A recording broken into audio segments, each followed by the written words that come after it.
Well, he was in a country that he shouldn't have been in, in a war that he shouldn't have been in a vehicle that he shouldn't have been in.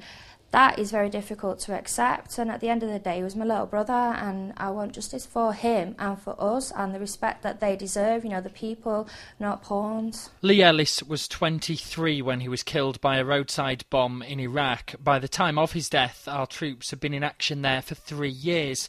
He left behind his fiancée and a young daughter, and a sister who still misses him enormously. They've got no justification for it. They justified the war through weapons of mass destruction. That's what made it legal.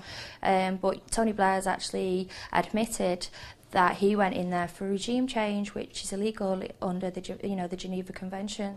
I'd like him to admit that he made a mistake. I'd like him to apologise, not just to us, to the Iraqi people, and to try and build some bridges instead of covering up cracks.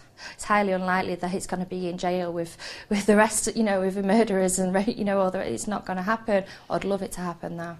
When Lord Goldsmith gave evidence yesterday, he explained how his opinion on the legality of the war changed. In February, a month before the invasion, he said the United Nations needed to authorise it.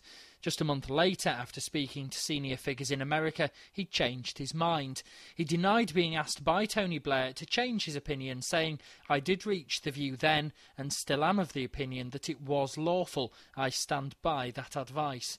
The former Prime Minister has his say in the morning. Well, I think he's been shown in front of the whole world as the liar that we've said all along that he was. He's deceived the British people, he deceived Parliament.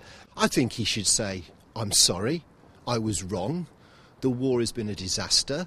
I don't think he's going to say any of those things. It wasn't a legal war, and they fixed it, really. I think the Attorney General's statement yesterday really showed this quite clearly. It's been said that the Iraq inquiry is not the trial of Tony Blair, but seeing him give evidence tomorrow, there might not be a dock or a formal courtroom, but with the pressure there'll be on the former Prime Minister, it might make little difference.